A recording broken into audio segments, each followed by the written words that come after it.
My husband brought home his estranged sister to support her, but shocking red flags revealed a heartbreaking web of lies and betrayal. I, 27 female, have been married to my husband for a year now, and my husband, 29 male, recently brought home a woman who seemed to be around our age. He introduced her to me as his estranged sister, even though he'd never mentioned having a sister ever before, so I was really shocked by that. He told me that she'd been kicked out of the family around 5 years ago since she'd run away with a guy twice her age. We didn't know each other back then, so there was no way for me to find out, since after she ran away, his family apparently erased all traces of her existence and never ever brought her up. This is what he told me, and said that now we needed to take care of her and let her live with us, since the man she ran away with abandoned her for someone else. I did think that the story he told me was kind of far-fetched, since it really felt like something straight out of a movie, but when I expressed my concerns, my husband lashed out at me and seemed really upset about the implication that he was lying, so I didn't ask about it any further. But then, a few days in, I started noticing certain things that just seemed really off to me. Sometimes when I'd walk into a room, they'd be whispering and would stop all of a sudden when they saw me, and they used to sit really close, with his supposed sister often resting her head on his lap. Even though I did think it was kind of weird, I tried not to make a big deal out of it, but deep down I thought there was something really off about this whole situation, and I had no idea who to talk to about this either. I couldn't ask his family about it since he'd basically forbidden me from talking about it.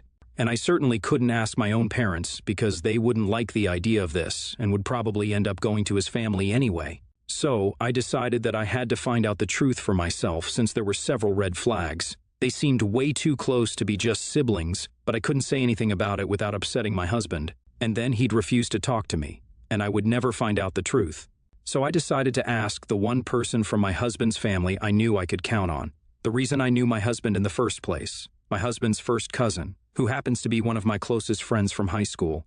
It took a lot of courage, but I eventually did end up approaching her to ask about the truth of his strange sister, and was shocked to find out that my husband never had any sister in the first place. I'd met her in person, so I could see her expression when she told me that my husband was the only child of his parents. She looked extremely taken aback and concerned when I revealed to her how my husband had brought some woman home, claiming that she was his sister, and we'd even been living with her for a couple of days now.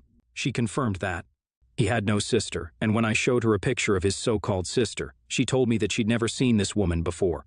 That was devastating in itself, but I knew that I had to find out more, so I decided to go through that woman's belongings. That proved to be sort of difficult since she was always in the guest room and didn't let her bags out of sight if she could help it. So I had to wait for her to go take a shower to go snooping through her stuff. It took me a few minutes and I had to search really hard, but I did end up finding her passport, and it listed her as a 32-year-old female who had a really familiar name. One thing was for sure, my husband had been lying to me about her identity because the name on her passport didn't match the one my husband had told me. I took a picture of it and left her things as it is, since now I had all the proof I needed to confront my husband. So far I've been staying home with the other woman. I'll call her Rita now, since I didn't fully trust her.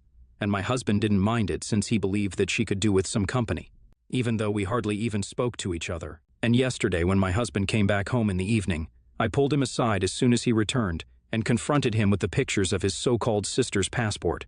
I told him that I'd done some digging, and I knew now that this wasn't his sister, so he needed to come clean to me right now. He got really mad at me and told me that I didn't trust him and couldn't believe that I'd gone behind his back, but I didn't care about any of this. His getting so defensive only went on to prove that he definitely was hiding something big, so we ended up getting into a pretty big fight over this. Even Rita heard it and barged into the room looking really surprised. My husband didn't even hesitate before telling her what the fight was about. And that woman immediately turned to me and started screaming at me about how I had no right to go through her things. The sheer audacity of it was ridiculous to me, and I scoffed in her face, to which she started yelling at me even louder. When it looked like I was going to make the fight worse, my husband told me that he was leaving and would come back to me when I was ready to respect his boundaries. This whole thing was nothing short of ridiculous to me, and I had absolutely no idea how to react, but little did I know that there were more such horrible surprises for me in store. I didn't try to stop him last night since I was fuming and had half a mind to file for divorce this morning itself. But then I received a call from one of my dad's neighbors asking me if I'd be willing to meet for lunch today since I was nearby anyway. I was kind of confused since I hadn't visited my dad for weeks, so she had no reason to be under the impression that I was visiting, and I told her that I wasn't there. But then she told me that she'd seen my husband's car pull up in the driveway late last night and had seen them go in with the woman. Obviously, she assumed that the woman was me when it was actually Rita. I didn't bother explaining much to my neighbor because at the moment I wasn't really concerned about what she thought of me, but more about why my father, of all people, was letting my husband stay with him when we were fighting. So I called him up immediately and asked him about it, to which he seemed really hesitant to reply. But when I said that if he didn't tell me what was going on, then I'd cut him out of my life forever, that seemed to do the trick, and he finally spilled the beans on everything that had been going on. So, the woman, Rita, whom my husband had brought home was no other than his boss's daughter. Here's the deal. A year ago, my dad had helped my husband get hired in the company that he works in since it offered a better salary and position, so he took it up readily. My dad is still working and is higher up in the same company and is close friends with the founder and CEO as well, which is why Rita's real name felt so familiar to me now. The situation was that Rita's real name was pretty common, which is why none of my Google searches helped me track her down. She was a really private person as well, so I'd never seen her in person before, which is why I wasn't able to recognize her. Plus, I'd never really taken any interest in my dad and husband's line of work because it seemed kind of boring to me, so I'd never attended any of their work events. Rita, though, had spotted my husband at one such work event and had fallen for him instantly. A few months ago, she'd been able to trace him, and in spite of the fact that he was married, she asked him out. And my husband agreed to it, naturally. The next step was to start an extramarital affair, which they were very careful to keep on the wraps, but Rita's dad, my dad, and husband's employer were able to find out somehow, and that created a huge mess for them. Of course, like any other respectable person, he wasn't happy with the fact that his daughter had chosen to be someone else's mistress, and of one of his employees no less. He was furious and wanted her to break things off instantly, but she wasn't going to do that because, apparently, that's how much she loved my husband, so she ended up getting kicked out of her house, which is when my husband brought her home a few days later. Their boss got in touch with my dad and told him all about the affair. At least someone had the good sense to be upset by all of this because so far, it seemed to me that neither my dad nor my husband thought that this was a big deal.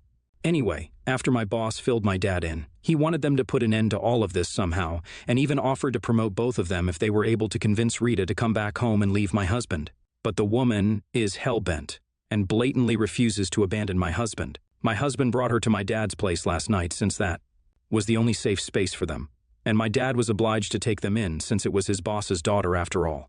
Even while he was explaining all of this to me, I couldn't believe that this was happening to me because it was literally awful. Not only the fact that my husband had been cheating on me, but to top it off, my dad was now helping his cheating son-in-law and his mistress because his job was at stake.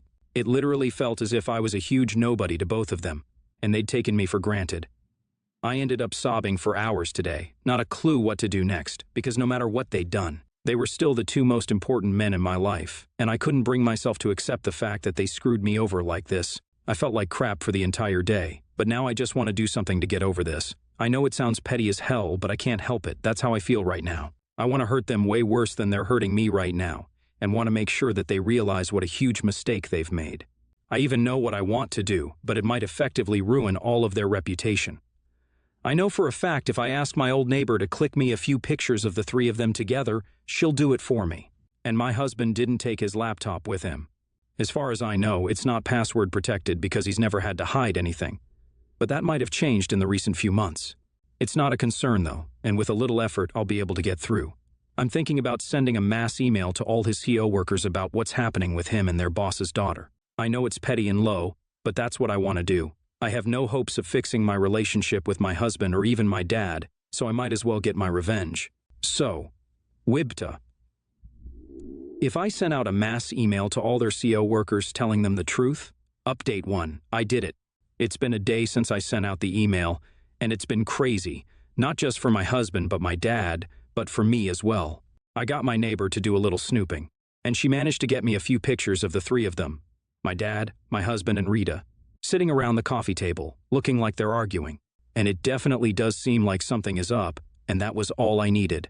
So I typed out an email with the gist of what was happening and sent it out a day ago. Thankfully, my husband's laptop wasn't password protected, so it was easy to access his email. I was kind of terrified of what was going to happen next, since this was bound to have serious repercussions. I was proven right the next day when my dad called me up and cussed me out for what I'd done. He told me that both he and my husband had been summoned by the company, and they were likely to get into a crapload of trouble, legal and otherwise, since by then pretty much everyone in the company and even their business associates were aware of what had happened. The news had spread like wildfire among their KIO workers, and I didn't mind it, to be honest. I told him that they deserved it and hung up, then refused to answer any calls from him after that. I know that last evening some aged-looking man, probably Rita's father, showed up at my dad's house, and that was followed by a lot of screaming and shouting and eventually ended with Rita being dragged out of the house while she screamed bloody murder. But there was no stopping her dad. Neither my dad nor my husband tried to intervene and only watched while she was taken away. A short while after, there was some more arguing, and then my husband left as well. My guess is he's probably living with a friend or at a hotel since he hasn't come back home, and for his own sake, he better not show up either. I don't feel particularly warm and welcoming towards him. He hasn't called or texted yet, so I'm guessing he knows he messed up and is staying away out of shame. Well, good for him. Update 2, I guess I was wrong about my husband having any shame. It's been a week since he left, and today he came back, not because he wanted to apologize, but because he wanted to save money and didn't want to waste it living in a hotel when he had a house. He showed up a few hours ago, and once I'd seen him through the intercom, I told him that I wasn't going to let him in. He seemed to get really mad at that, and said that this was his house too, so I had to let him in whether I wanted to or not. But to be honest, this wasn't his house. It was mine, since this house was a wedding gift to me from my parents, so he really didn't have the right to set foot here after what he'd done to me. When I told him that, he started trying to manipulate me and even said that I owed him this since I was the reason he was out of work at the moment, so I absolutely had to compensate for it. I couldn't hold back my laughter when he said that because, honestly, he was the reason he was out of work. I hadn't advised him to go have an affair with his boss's daughter. He'd done that all by himself, so the credit for ruining his own life should go to only him. He went on arguing with me for a while, but after some time he got really upset and just started banging on my door like a madman. I'll admit that that did scare me a little, but if anything, that just ensured that I wouldn't open the door. I told him that if he didn't stop doing that I'd call the cops and he'd be in even bigger trouble than he is right now, which seemed to make him stop. Then, for the next minutes or so, he screamed the most horrible things that he'd do to me if he ever saw me in public. And I actually thought that he must have lost his mind since he did sound nothing short of depraved at that point. I still wasn't scared though, and just recorded his entire rant because it'd probably help with the divorce proceedings. I'd filed for divorce a couple of days ago and was going to serve him as soon as I could anyway, so I didn't see the point in arguing any further. Yet again, I told him to get the hell off my property, or else I really would call the cops this time, and he finally went away. I don't know where he went, and neither do I care enough to find out. He could be rotting in hell for all I care because, after everything that's happened, he doesn't deserve any mercy or kindness from me. As for my dad, he hasn't contacted me since the last phone call we had, and I'm hoping that he keeps it this way. If Mom was alive today, she'd probably have set him straight, and it's a pity I don't have her on my side now, but it's all right. I'll deal with this on my own. Update 3. It's been 2 weeks since my last update, and I served my husband around a week ago with the divorce papers. He'd been living with a friend of his and so far had been able to hide everything from his parents, but now there was no hiding anything anymore because, obviously, he had to explain my absence in his life and the reason why he had to move out. His family was shell-shocked, and even they reached out to me to apologize for what he'd done and even console me, which was pretty sweet of them. His dad told me that he'd definitely be out of my life, and they'd ensure that he doesn't do anything else to bother me anymore. I'm guessing it means that they're going to make sure he doesn't contest the divorce and doesn't try to negotiate during the settlement. It's nice that they're trying to look out for me and compensating for the disgusting things that my husband did. It's way better than the way my own father is treating me. At least he's cut me out of his life completely and has even announced on his social media that he has no ties with me anymore. That was a couple of days ago, and I still haven't managed to get over it. I know that I should have seen this coming because, what else would he have done after I messed up his reputation and career? But then again, this is my own father that we're talking about. Had anyone else, literally any other person, done the same thing to me, maybe it wouldn't have hurt as much. It would have stung, sure, but this just breaks my heart. This is the man who raised me, and now he's refusing to even acknowledge the fact that he was wrong and painting me as the bad guy when he knows full well whose fault it really was. He could have chosen to pick his daughter, but he didn't do that in the first place, which is why we're here now. It's a pity that this is happening. And I'm sure that my mother would have been shattered had she been alive, but then if she'd been alive, none of this would have happened at all.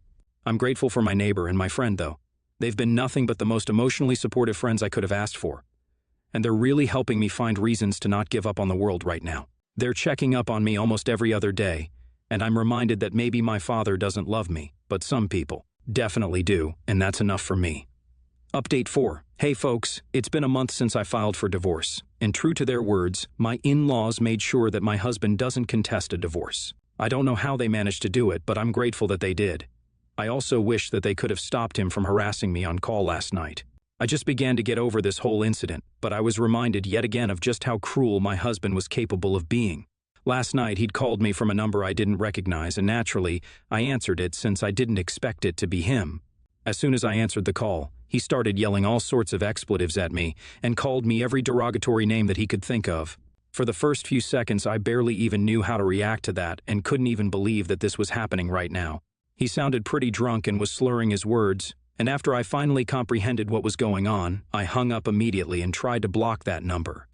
But then he texted me from another number, presumably his friend's, and sent me a long text full of errors, but still readable, about how I deserved everything that had happened to me and even worse.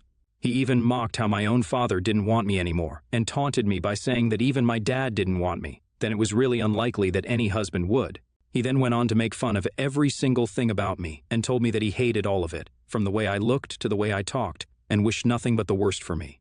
I was devastated by that because this is the man I'd been in love with and married to for so long, and now he was the one going out of his way to hurt me emotionally. Once again, I felt awful about myself and broke down. I think I must have sobbed for hours before I was finally able to bring myself to forward that text to his parents and inform them that he was still bothering me, so they do something to keep him under control. They reassured me that they do their best, and that made me feel a little better, but still, I couldn't get over the horrible things that he'd said, mostly because they were true. My father had indeed pushed me away for good, and there wasn't much I could do about it. Not just that, even my husband had done the same, so obviously I pretty much had lost any faith I had in men or in love. I guess only therapy can undo this damage and make me feel like myself again, so I've started looking into therapists around me, and I'm trying my best to channel all my energy into my work. Things have been bad, but hopefully it'll get better soon. I'm going to surround myself with people who love me and whom I love and hope for the best.